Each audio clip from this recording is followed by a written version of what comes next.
At 4,411 meters, about 14,472 feet above sea level, this airport is higher than any other in the world. It's on a plateau where the nearest large population center is hundreds of kilometers away, and where the oxygen level is nearly 40% lower than what most people are used to.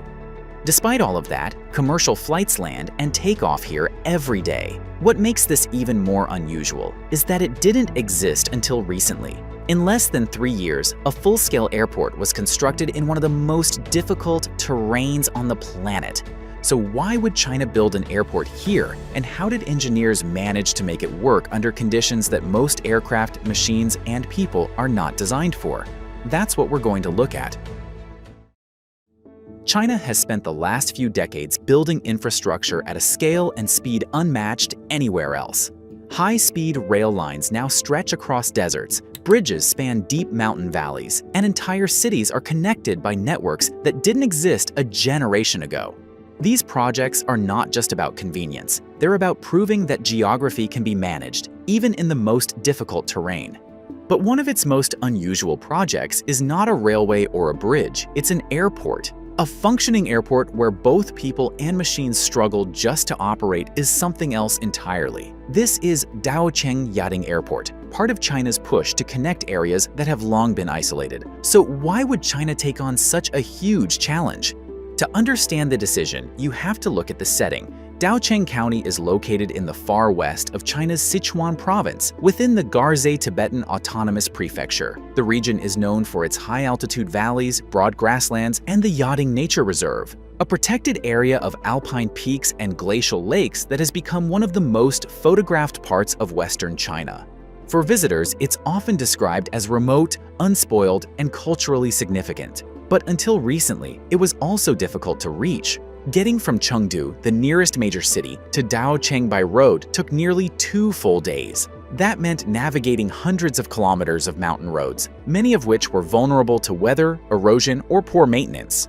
Tourism remained limited to those who could commit the time and tolerate the altitude.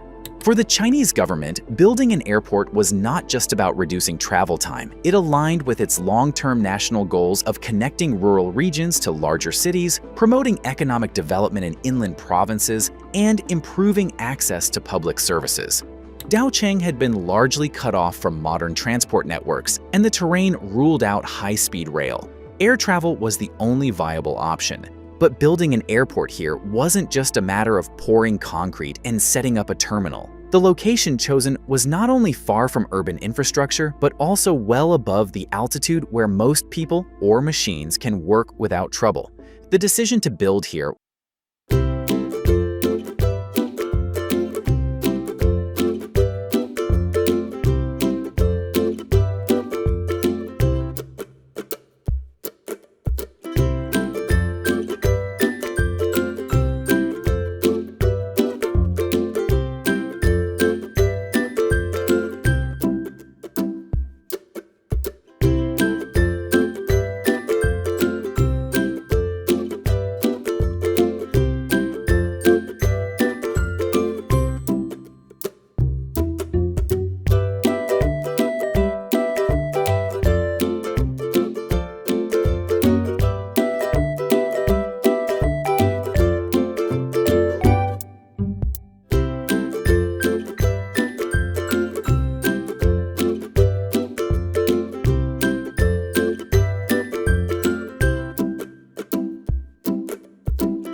built from the ground up to account for the environment. Construction began in 2011 and the airport opened in September 2013. However, designing an airport at high altitude is difficult, but building one is much harder. The construction of Daocheng Yading Airport took place in one of the most remote, least forgiving environments available in China, and it had to be done in a way that allowed equipment and people to function well above their normal limits. One of the first challenges was the landscape itself. The plateau may look flat from a distance, but the actual terrain is full of uneven ridges, frozen soil, and steep gradients. To carve out a 4.2-kilometer runway, engineers had to rework the topography, cutting down hills, filling in depressions, and stabilizing the ground. At this altitude, even basic earth-moving tasks take longer. Machinery loses power because diesel engines don't combust as efficiently in thin air. Trucks and bulldozers that perform reliably at lower elevations had to be modified or replaced with specially tuned models that could handle the lack of oxygen. Temperatures at this elevation stay low year-round, and frost is common even during summer nights. In winter, it drops well below freezing and stays there for extended periods. That creates issues for materials and machinery, especially during the curing of concrete. Standard mixes don't set properly in cold conditions, so workers had to use additives to speed up the process and keep the curing reaction stable. Then there's the human factor. Most construction workers are not trained to operate at over 4,000 meters, and the effects of altitude are immediate. Crews worked in rotations, taking breaks to recover. Medical staff were stationed on site throughout the build, and oxygen tanks were part of the regular safety setup. In total, the workforce was operating under conditions that would normally require mountaineering gear, not hard hats and reflective vests. Despite all of that, construction moved quickly. Ground was broken in 2011, and less than 2.5 years later, the airport was open. A project of this scale at this altitude, completed in that time frame, is difficult to compare to anything else. It wasn't just about getting the job done. It was about keeping machines running, protecting workers' health, and pushing through the logistical barriers of working at high elevation. The total investment was around 1.58 billion yuan, or roughly $255 million at the time. For comparison, that's significantly less than what many larger airports cost, even though the difficulty level here was far higher. That's partly because of a streamlined planning process, but also because speed was a priority. This wasn't just another regional airport. It was a logistical experiment that pushed construction methods into territory where they aren't usually tested. But engineering wasn't the only consideration. The terminal design reflects an understanding of where it is and who it serves. From above, it takes on a smooth, curved shape that references the Tibetan kata scarf, a ceremonial white scarf used to greet guests. The building doesn't mimic traditional architecture, but it doesn't ignore it either. It uses symbolism through form rather than decoration.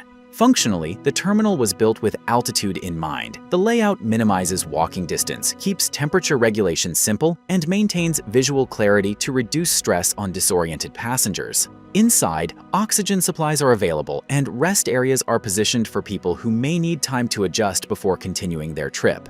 Aircraft operations are tightly controlled. Pilots flying to Daocheng must undergo specific training. The approach path requires close attention to descent rates and wind shear. During takeoff and landing, some crews use oxygen masks as an added precaution. Because the airport is so high, there's limited benefit from traditional pressurization systems while on the ground.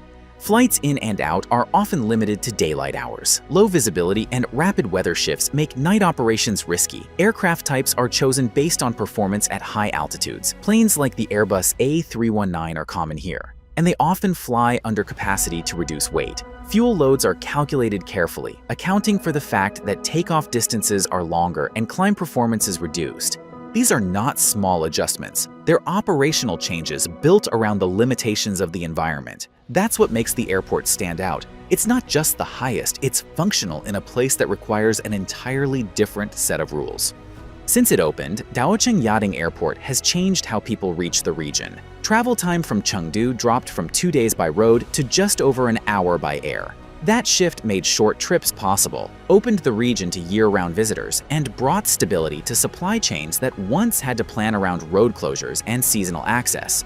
Tourism increased, hotels were built, restaurants expanded. Residents who once worked primarily in agriculture or seasonal transport began finding steady employment tied to aviation services, hospitality, and local guiding. The impact was not explosive, but it was steady. The region began to feel less like an isolated outpost and more like a connected part of Sichuan's broader development strategy.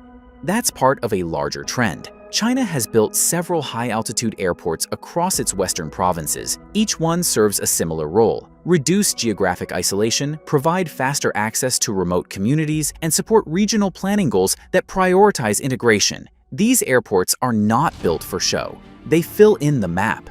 Daocheng also became a testing site. In 2020, a Chinese-made regional jet underwent high-altitude performance trials here. The location offered natural conditions that aircraft designers previously had to simulate or seek abroad. Testing at elevation helps validate design choices for future aircraft intended to operate in similar environments.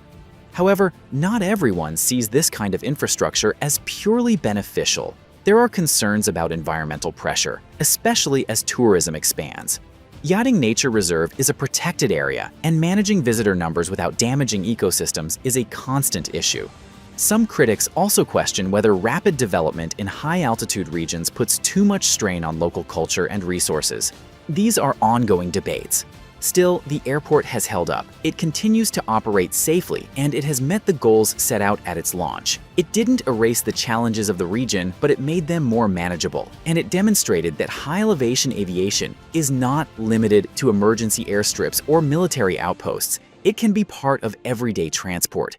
The story here is not just about flying into thin air. It's about designing an entire system, from construction to operations, to work in a place where most systems fail. Daocheng Yading Airport doesn't run on assumptions. It runs on adaptation. That's what makes it worth noting. Not because it broke a record, but because it continues to function where almost everything about the environment says it shouldn't. It's also worth mentioning that Daocheng Yading may hold the world record, but it is not the first high-altitude airport on the Tibetan Plateau. China had already been building airports in this environment for years, each one pushing the limit a little further. Lhasa Gonggar Airport, opened in the 1960s, sits at about 3,570 meters, about 11,712 feet. Kamdo Bamda Airport, built in the 1990s, is even higher at 4,334 meters, about 14,220 feet, and has one of the longest runways in the world to compensate for the thin air. For comparison outside China, the most often cited high-altitude airport is El Alto International in La Paz, Bolivia, which operates at 4,061 meters, about 13,327 feet. It's well known in aviation circles for the difficulty of its takeoffs and landings. Daocheng is more than 300 meters, about 1,083 feet higher. That gap might not sound large, but in aviation terms, it represents a significant additional challenge. It shows how far China was willing to go to make high-altitude air travel routine rather than exceptional. Now here is the bigger question. If China can build airports at 4,000 meters above sea level, what does that mean for the future of infrastructure worldwide? Could this kind of determination reshape how countries think about remote regions? Or will it remain something only China attempts? Let us know your thoughts in the comments below.